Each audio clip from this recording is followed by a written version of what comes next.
말춤 하나로 전 세계를 춤추게 한 싸이는 대한민국 K-팝의 새로운 시작입니다. 발랄한 해설과 따끔한 비판으로 대한민국 정치를 변화시켜가는 건 팟캐스트 여의도 없다입니다. 세상을 보는 또 하나의 눈, 여의도 없다. 안녕하세요. 여의도 없다의 유경입니다. 안녕하세요. 여의도 없다의 박선우입니다. 네, 오늘 대선 시작한 지 이제 벌써 6일째 됐고요. 그럼 며칠 남았죠? D-Day 16일입니다. D-16일인데요. 대선 후보 등록하신 7분들 너무너무 열심히 발품 팔고 계신데 네, 오늘 저도 막 큰 버스도 보고 그랬어요. 네. 버스 봤어요? 큰 버스들도 막 기호 몇 번 해가지고 쫙 땡기고 하는데. 대선 후보 등록하시면서 아주 핫하게 뛰어오신 분 계시죠? 네. 의자왕에 등극하신 분도 계시고, 네. 네, TV 광고 아주 뭐 패러디도 재밌고 유튜브도 아주 재밌게 뛰어오신 아주 핫한 분 계시죠? 근데 지금 엉덩이가 뜨거우신 그분. 엉덩이가 뜨거우신 분 네. 누구시죠? 그분이 누구시더라? 문제가 많은 분이죠. 문제가 많으신 분. 네. 예, 우리 문재인 후보님, 예, 민주통합당 문재인 후보님 야심차게 서민 후보를 자칭하시면서 내놓으신 TV 광고가 어떻게 되는 건가요? 뭐가 문제예요? 그냥 편하게 집에서 하신 것 같은데. 네, 제가 편안한 뭐 서민 가정 분위기를 보여주겠다고 했는데. 본인 집에서 하신 건가요? 예, 본인 집에서 촬영을 했다고요. 아, 예. 그럼 본인이 쓰시던 가구시겠네요, 직접? 네, 다 집에 있는 가구겠죠. 예. 근데 왜 의자왕이에요? 어떤 분은 뭐 삼천분야 얘기를 하던데? 의자 때문이죠. 의자 때문에? 네. 그 의자가 어떤 의자인가요? 뭐 이런 의자는 아닐 겁니다, 이거. 어디 뭐 의자 좀 한번 앉아볼까요? 예, 이런 뭐, 의자는 아닐 것 같아요. 저도 이게 땡처리에서 샀는데 뭐 괜찮아요, 이거 의자? 예? 땡처리 이야기를 하니까 이제 본격적으로 이야기를 들어가자면 예. 처음 뭐라고 해야 되나 이제 발대를 했을 때부터 캠프 발대식 이제 처음 시작해서 선거운동 발대를 네. 시작했을 때부터 99%를 위한 후보, 네. 네, 뭐 서민의 삶을 살아온 그런 후보, 서민 후보. 예, 서민 후보를 후보라는 이야기를 자칭하셨죠? 하셨고, 예. TV 광고도 그러한 전략으로 나갔었죠. 서민을 정말 평범한 집안의 사람이다, 평범한 가족이다 이렇게 이야기를 했는데, 문재인 후보는 이미지 메이킹을 잘하는 것 같아요. 네, 예. 문제는 그 가구가 문제죠. 가구가? 네. 예. 가구가 무슨 문제가 있는 거예요? 가구가 의자가 하나가 1,000만 원 하신다면 믿겠습니까? 의자 1,000만 원이요? 무슨 의자인데 1,000만 원씩이나 한대요? 네. 외국에서 명품이라고 하죠. 한스 임스라는 사람이 만들어서 하는 임스 라운지 체어라고 해요. 이게 이름이 임스 라운지요? 예, 임스 저는 라운지 처음 체어. 들어보는 것 같아요. 예, 저도 체어밖에 못 알아듣겠어요. 근데 무슨 의자 하나가 1,000만 원씩이나 한대요?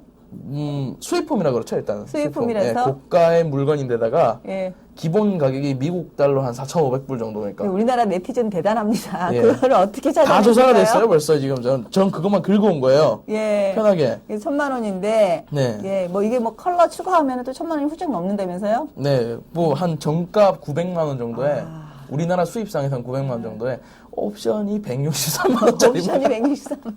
어떤 옵션을 추가하는 컬러요, 컬러. 커피 색깔로. 거기 그 CF 나왔던 그 색깔로 맞추려면 163만 원을 900만 원에 더 내야 돼요. 예, 그렇군요. 네. 예, 1,000만 원이 넘는 임스 라운지에, 예, 네. 발음도 어렵습니다. 임스 라운지 체어에 앉아가지고 서민을 얘기하시는 문재인 후보님, 이거 얼마에 사신 건가요? 이 돈 다 주고 사셨대요? 아, 그게 아니래요. 네. 부산에 뭐 어떤 아파트 전시장에 있던 거를 사용했던 거니까 싸게 땡처리로 싸게. 샀다라고 본인은 이제 후보자 부인께서 해명을 하셨는데 혹시 짝퉁은 아니고요? 그럴 가능성도 있지 않을까요 싶어요, 저는. 근데 짝퉁이면 오히려 큰일 나죠. 예? 그런가요? 짝퉁이면 지적재산권 소송이 멸말릴 거 아니에요. 대선 후보가 일국의 대통령 대통령 후보가 이거 지적재산권 짝퉁을 하면 입는다? 짝퉁을 짝퉁이 않는다? 예. 그럼 짝퉁이래도 짝퉁이라고 말할 수가 또 없겠네요. 예. 아, 참 진퇴양난일 것 같습니다. 이러지도 네. 못하고 저러지도 못하고. 서민은 안 할 거냐? 재산권은 안 할 거냐? 차라리 서민을 안 하는 게 좋을 것 같은데. 지적재산권 이게 논쟁에 휘말리면 이게 몇 그건 배로 큰 안 문제가 되다가 되죠. 몇 배로 국가적인 맞습니까? 뭐 브랜드도 네. 추락하시고요. 대통령 후보로서 이게 큰일 나죠. 대한민국 브랜드를 아주 추락을 시키는 거기 때문에 차라리 서민을 안 하시는 게 나을 것 같습니다. 네, 헤르만 밀러의 임스 라운지 체어. 헤르만 밀러의 임스 라운지 언젠가 저도 체어. 한번 꼭 앉아보고 싶었습니다. 광고 보는데. 아니 너무 편해 나는 보여가지고. 그런 거 말고 이렇게 땡처리해서 싸게 사는 방법 좀 그게 가르쳐줬으면 좋겠어요. 그러니까요. 저는 지금 이 네티즌들은 이런 이야기를 해요. 그저 후보자 부인을 보니까 대단한 협상가다. 아, 대단한 그러네. 협상가, 대단한 기적의 협상가네요. 협상가다. 왜냐하면 1,000만 원짜리를 50만 원에 사셨다 그러니까. FTA 협상하는데 그분 후보자 부인을 내보냈어야 된다. 그래, FTA 협상할 때 진짜 이 후보자 네. 부인을 내보냈어야 사모님을 된다. 내보냈어야 예. 되는데. 우리가 이- 1,000만 원 내줄 걸 50만 원 내주고 가져갈 수 있는 분이다. 우리가 협상가를 잘못 선택을 했군요. 네. 예. 그런 이야기가 있습니다. 네, 그래서 의자왕에 등극을 하셨고요. 또 뭐 안경테도 안경테가 문제가 그다음 됐죠. 뭐 안경테 저는 안경을 가끔씩 씁니다. 저는 안경을 안 써가지고. 네, 안경을 근데 쓰는 사람들은 그걸 안경을 자기 눈이라고 여기죠. 네, 그래서 사실 뭐 비싼 거 쓰시는 분도 계신데 이 네. 안경테가 뭐야? 린드버그죠. 린드버그에서 만든 명품. 에어 티타늄 몰탄. 예, 린드버그에 나오는 엄청 비싼 브랜드 자체가 원래 비싸요. 근데 정가가 백화점 같은 데서 사면 한 69만 원 정도. 근데 이게 이제 뭐 빌 게이츠, 예. 교황님, 또 이제 이건희 안경테에서 아주 특수 상위 1%만 쓰시는. 하긴 뭐 안경집 가면 10,000원짜리 안경테도 흔한데 69만 원짜리 안경테면은 안경을 69개를 살 수 있는 돈이잖아요. 아, 대단합니다. 네. 예, 상위 1%를 위한 서민이시군요. 예. 뭐, 이번에 또 패딩 잠바도 또 문제가 됐어요. 패딩 잠바는 왜 문제가 된 거예요? 박근혜 후보는 같은 비슷한 시기에 입었던 패딩이 아니, 뭐 지금 춥잖아요, 요즘. 네, 그러니까 15만 원 정도 하시는. 17만 원, 15만 원짜리였는데 예. 그 문재인 후보가 입었던 패딩은 뭐 요즘 유행하는 브랜드 어떤 네파. 예, 네파 네파라고 거? 하는 데서 노란 색깔 네. 79만 원이라고 합니다. 그거는 백화점 79만 원 가격이. 다 주고 사신 건가요? 아니면 아니, 이것도 땡처리? 후보자에게 선물이 들어온 거래요. 그러니까. 선물? 예, 지지자가 선물을 보내줬어요. 뇌물이 아니고? 79만 원. 79만 원짜리를 그 정도는 선물이라고 뇌물인데? 하기는 아니 선뜻선뜻 받아지면 선물이고 79만 원이 그다음에 뇌 부담을 느끼면서 받으면 뇌물인데 아니, 안경테를 아니 69만 원 근데 쓰시고 저기 1,000만 원짜리가. 1%를 위한 서민이면은 뭐 79만 원짜리는 선뜻선뜻 받아지겠죠. 선뜻선뜻 뭐. 받으셨겠죠. 예, 그 선물이네요. 네, 그렇죠. 양말도 보입니다. 뭐 양말도 알마니 양말. 아르마니 양말. 나는 아르바니에서 양말 하는 거 처음 알았는데. 나올 거예요, 아마. 네. 나올 수도 있죠. 신사양말. 신사양말인데 네. 백화점 아니 이건 동대문이랬어요. 이건 동대문인가 남대문이랬어요. 리어카 이런 행사. 아니 근데 그거 얘기하면 더 심각하잖아요. 그 지금. 짝퉁이란 거잖아요, 한마디로. 임스 라운지에서 소송 들어와 아르마니에서 그래서 짝퉁이라고 소송 소송 들어와. 아 이거 차라리 서민 아닌 게 나으실 것 같아요. 정품이라고 인정하시고. 이때를 제안을 하나 해보자면 예. 이때를 틈타서 음. 이 김성주 위원장님이 예. MCM 브랜드 하고 계시니까 예. MCM에 양말 나오지 않을까요? MCM이 양말 나오나요? 난 핸드백만 나오는 줄 알고. 핸드백하고 운동화는 장갑? 나오더라고요. 장갑도 있잖아요. 아 장갑은 모르겠어요. 근데 그 김성주 회장님 핸드백하고 운동화를 MCM 거 나오는 거는 아는데 아무튼 혹시 양말이 양말이 나온다면 이렇게 한 박스? 뭐 그것도 또 생각을 하실 수가 있겠죠. 네. 그래서 이게 이제 왜 문제가 된 거예요, 도대체? 예? 첫 번째로는 저는 그렇게 생각해요. 이거가 문제가 된다는 거는 우선 본인이 서민의 삶을 살아왔고 진짜 서민의 후보다라고 했는데 일반적인 사람들이 선뜻 하기 힘든 것들을 이제 몸에 지니고 뭐 집안에 들이고 하는 모습에서 거기에 실망한 사람들도 있을 거예요, 분명히. 그게 뭐 문제냐? 저분은 변호사 아니냐? 그렇죠. 뭐 대한민국에서 네. 변호사면 사실은 서민은 아니죠. 예, 서민은 아닌데. 본인 재산도 꽤 있으시잖아요. 10몇 억씩 이렇게 있으신데. 그러니까 이제 서민은 아니신데 본인이 자꾸 서민이라고 우기니까 그 어떤 서민 코스프레를 하면서 우기니까 이제 이런 그 생활에 있는 하나하나 증거를 우리 네티즌들께서 참다 못해서 이 위선의 어떤, 집이 한번 나오니까 그걸 다 위선의 파버렸어요. 모습을 갖다 아마 낱낱이 벗기신 것 같은데 선우 씨는 취미가 뭐예요? 아, 취미요? 저는 그런 거 좋아합니다. 흔하지 않은 카페들 있죠. 그 브랜드 카페 이런 거 스타벅스 이런 거 말고요. 흔하지 않은 그런 카페. 흔하지 않은 거 개인들이 하는 거 그 집을 돌아다니면서 그런 데서 이제 커피를 마시는 거죠. 아, 맛있는 커피. 예, 맛있는 커피. 브랜드 커피가 아닌 맛있는 커피. 예. 좀 희귀하고 맛있는 커피들을 예. 찾아내면서 먹는 걸 좋아하는 편입니다. 취미 삼아서 하는 거죠. 그렇군. 예. 홍대나 합정, 뭐 신촌 이런 데 있다, 뭐 이런 것들. 도봉구도 한번 찾아봐요. 있습니까? 모르겠어요. 한번 찾아서 가르쳐 예, 줘요. 알겠습니다. 나는 안 위원장님은 물어봐요. 그러니까. 나는 그냥 뭐 네. 요즘은 좀 VOD VOD? 다운받아서 보기. 예. 아, TV. TV 다시 보기 있잖아요. VOD 다운받아서. 집에 라운지 체어 있으십니까? 라운지 체험은 없고. 임스 라운지 그런 건 없고. 소파는? 그냥 어렸을 때 애들이 쓰던 예. 그 싱글 베드를 갖다 밑에다 놓고 아, 그 매트리스 위에서 매트리스 위에서 이렇게 해가지고 그거 예, 어디 짝딱 예, 눌러보시고. 그게 그게 취미인데. 취미다. 근데 이제 취미가 그렇죠. 위원장님 취미는 한 편에 2,000원짜리 취미, 2,000원, 5,000원짜리 취미. 4,000원짜리도 있어요. 네, 그 5,000원 7,000원 저번에는 뭐 한 7,000원인가 7,000원? 영화 같은 거? 영화 같은 거 네. 7,000원인가 주고 다운받은 적도 저는 있어요. 한 잔에 5,000원, 6,000원짜리 취미. 근데 취미가 뭐 히말라야 트레킹, 그런 분이 네, 있어요. 요트, 히말라야 네, 요트 막 타기, 산행하고, 요트 그다음에 뭐라고? 스킨스쿠버 네, 이런 스킨스쿠버하고. 취미 가지신 분들은 어떤 분들인가요? 이런 분들 뭐 서민들도 이런 취미 갖나요? 무리를 하자면 뭐 방학 때 한 번 정도 대학생들도 돈 열심히 모으면 필리핀 같은 데 가가지고 이제 한 며칠 정도 이렇게 풍덩풍덩 하고 오는 거 스킨스쿠버 같은 게 히말라야 좀 어렵겠죠? 돈이 항공비용만 해도 얼마나 많이 들 텐데 준비도 많이 해야 되고 위험하기도 하고 흔히 할 수 있는 건 아닌 것 같고 근데 또 뭐 있었죠? 뭐 히말라야 트레킹, 스킨스쿠버 스킨스쿠버. 이게 스킨스쿠버가 장비도 비싸다고 얘기해요. 요트, 요트. 이런 것을 취미로 하시는 분이 있는데 이것은 1% 서민만 가능하지 않을까. 예. 그걸 세 개를 다 하는 분도 있다면서요? 세 개를 다 하시는 우리 세 개를 다 하는 사람도 네, 있다면서요? 그- 하나 하기도 있는데 뭐 이런 취미를 또 우리 갖고 계신 또 누굽니까? 누구세요, 그분이? 예? 문제가 많은 분인 것 같아요, 문제가 역시. 예. 그래서 참 정말 글쎄요 말로만 서민을 위하실 것이 아니라 진짜 이게 이런 분이 이게 본인이 이제 자칭 서민을 나서셨는데 서민이 아니신데 서민을라고 자꾸 우기시니까 대한민국 네티즌이 그 위선을 세게 꼬집은 것 같습니다. 그런데 사실은 서민이 아니면서 서민을 모하시는 분이 과연 서민을 위한 경제민주화는 제대로 하실 수 있을까요? 우리 문재인 후보님의 서민 코스프레를 보면서 문재인 후보가 제시하는 경제민주화, 서민을 위한 경제민주화, 그 허실에 대해서 다시 한번 생각해 보게 됩니다. 우리 오늘 재밌는 유튜브도 하나 올라왔던데요. 이따 유튜브 한번 잠깐 보실까요? 이 다운 계약서를 인정하셨는데 이 다운 계약서 문제가 이렇게 간단하지 않습니다.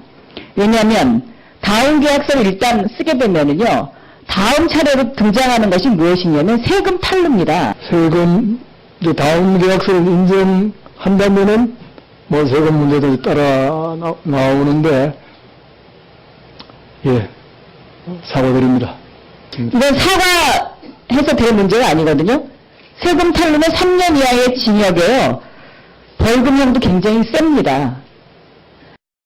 그 당시 거래가 전부 그렇게 이루어졌기 때문에 법무사한테 위임을 해서 그렇게 처리가 되면 후보자가 관원이라고 이야기하는 것은 용납할 수 없습니다. 개발하던 나라라면은요, 후보자님한테 내부 검증에서 공소장에 이렇게 등장하는데 여기에 대해서 소명 자료를 내라고 하는 것이 정상적인 나라입니다. 저는 굉장히 죄송한 말씀입니다만은 스스로 사퇴하시는 것이 맞다고 생각합니다.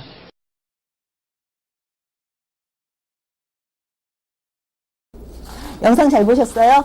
이 영상은 2006년 김병화 대법관 인사청문회 당시에 민주통합당 박영선 의원이 질문을 하신 겁니다. 이 다운 계약서 때문에 김병화 대법관 후보는 당시 대법관으로서는 최초로 대법관 인사청문회를 통과하지 못한 인물이 됐었죠. 그래서 당시 대법원이 구성 안 되면서 국민들의 재판 청구권이 많이 침해되기도 했었던 그런 사안입니다. 아까 업된 건 아주 뭐 의자왕서부터 시작해서 뭐 뜨겁게 패러디도 달아올랐으니까 있고요. 어그래 치고. 예, 네, 그런 것들은. 스킨스쿠버, 요트 뭐 이렇게 했는데 히말라야. 히말라야 그건 부러워요, 트레킹, 제가. 정말 예, 부러워요. 정말 예. 예. 히말라야 트레킹까지 나왔는데도 이제 업이 아주 뜨겁게 달아올랐죠. 예, 뜨겁게 달아올랐죠. 그럼 날아오르고 다운은- 달아올랐는데 이제 다운은 그럼 뭘까요? 다운 하니까 뭐 생각난 거 없습니까? 다운 하면 다운 올래? 원래? 다운 계약서? 네, 다운 계약서입니다. 예, 다운 계약서가 2건이나 나왔어요. 문재인 후보가요. 문재인 후보가. 첫 번째 다운 계약서는 이제 옛날에 평창동에 있는 뭐 빌라를 구매를 하실 때 네, 그것을 이제 실거래를 한 2억 9,800 이렇게 주고 사셨는데 실제로 예, 2억 그걸 9,800. 신고하는 거는 그 금액보다 상당히 줄여가지고 1억 6천만 원에. 예, 그 정도로 신고를 해서 당시 세법의 기준을 했을 때 한 600에서 700만 원 정도 탈루가 세금 탈루가 예, 있었다라고 하는 거죠. 두 번째는 이제 부산 상가, 부산에 있는 뭐 상가 건물이었는데 네. 당시 청와대 민정수석이셨을 때예요. 그때 2003년이죠. 아까 빌라는 2004년이고 그때 이 부산의 상가 건물을 팔 때 다운 네. 계약서를 쓰셨어요. 그래서 또 이때는 새거. 써준 거죠, 한마디로 네. 그러니까 그 사려고 하는 사람한테 써준 거죠. 이것도 모종의 뒷거래가 있었지 않나 하는 거죠. 그때. 그죠. 사실은 2006년 이전에 거래한 거기 때문에 2006년 이전에는 사실 실거래가로 꼭 해야 된다 이런 규정이 없었어요. 그 공시지가 이상으로만 하면 됐다라는 것도 있었는데 사실 이게 문제가 되는 것은 그동안 각종 그 장관 후보자라든지 국무총리 후보자에게 민주통합당 스스로가 들이민 아주 엄격한 기준 때문이죠. 네. 당시 그 박영선 아까도 영상에서 보셨다시피 박영선 국회의원이 김병화 대법관 후보에게 묻죠. 네, 신고를 했죠. 법무사가 다 했다고 하신 거예요? 대법관 후보자가? 네, 그렇죠. 법무사보다 못한 대법관 후보. 그럼 법무사보다 못한 대통령 변호사. 후보. 예, 네. 법무사보다 못한 변호사. 또는 대통령 후보자가 지금 법무사가 하는 대로 했다. 네. 이렇게 하시는 거네요. 또 그것도 있고 또 사실은 얼마 전에 안철수 전 후보 지금 사퇴했지만 안철수 전 후보의 나온 계약서 나왔을 때 민주통합당 반응이 어땠죠? 신기하더라고요. 말을 안 했어요. 이러고 있었는데 네. 그때 말을 안 했어요. 민주통합당 네. 진성호 대변인인가요? 그 대변인이 이런 성명을 냈죠. 민주통합당은 그동안 각종 공직자에게 엄격한 윤리적 기준을 적용해 왔다. 그리고 그 윤리적 기준은 지금도 유효하다. 이렇게 논평을 낸 적이 있었어요. 그 공직자 기준이 뭡니까? 좀 더 자세히 말씀해 주실 수 있어요? 그 공직자는 국가의 인사청문회를 통과해야 되는 장차관이라든지 또는 뭐 각종 민정수석이라든지 뭐 대법관 뭐 이런 사람을 말을 하는 거죠. 국회에서 인사청문회를 받는 그런 사람을 말하는 건데 이에 대해서 또 문재인 후보가 얘기를 한 게 있죠. 공직자로서 본인이 대통령이 되면 다섯 쓰지 않을 사람들. 5가지 해당되시는 분을 공직자로 선정하지 않겠다라고 본인이 직접 밝혔는데 5가지. 그 중에 첫 번째가 세금 탈루였어요. 바로 걸렸네요. 예. 네. 어떻게 이렇게? 예. 그래서 본인한테는 어떤 엄격한 그러니까 정말 1%가 맞아요. 왜냐하면 또 그러더라고. 저기 문재인 후보님이 타고 다니는 차가 렉스턴이래요. 옛날에 탔던 지금은 모르겠지만 렉스턴. 1%의 대한민국 렉스턴. 대한민국 1%. 렉스턴. 대한민국 1%. 광고 기억나요? 근데 정말 1% 대한민국 맞아요. 본인한테는 엄격하지 않고 관대한 기준, 다른 사람한테는 엄격한 기준. 글쎄 어떤 것을 적용할까요? 여기에 대해서 이정희 통합진보당 후보가 또 한 얘기가 또 아주 날카롭죠. 뭐라고 했습니까? 이렇게 얘기했어요. 2006년 이전에도 다운계약서 작성으로 세금을 줄이고 허위 신고를 했다면 형사처벌 대상이다. 이렇게 아주 통렬하게 비판을 한 이정희 통진당 후보. 이정희 후보도 문재인 후보님한테는 한 얘기도 안 합니다. 네, 그렇게 말씀을 하셨는데 네. 세금 탈루하면 안 돼 했는데 네, 세금 탈루한 것은 안 돼 수준이 아니라 형사처벌 대상이라고 엄격히 얘기했던 감옥 가야 돼라고 했는데 감옥 가야 돼라고 얘기했던 통합진보당 이정희 후보 아무 얘기도 안 하네요. 역시 총선에서 연대했던 글쎄요 제 식구. 제 식구 감사기인가요? 감사기, 이정희 후보? 예. 예. 우리 한번 지켜봐야 될 것 같습니다. 우리 민주통합당 문재인 후보 본인한테 다른 사람한테 적용했던 엄격한 기준을 본인한테도 과연 적용할 수 있을지 그리고 이정희 후보 예, 본인한테 그동안 다른 사람한테 했던 형사처벌의 대상이라는 것을 과연 민주통합당 문재인 후보에게도 그대로 적용할 수 있을지요. 야, 응답하라 이정희. 지켜보자 문재인. 정치를 즐기세요. 뉴스의 뒷면을 보세요. 정치는 어렵지 않아요. 꼼수 따윈 부리지 않고 역공을 피해 저공 비행하지도 않아요. 누구나 쉽게 답답한 퇴근길에서 듣기만 해도 시원해지는 그런 팟캐스트가 있답니다. 세상을 보는 또 하나의 눈. 여의도 없다.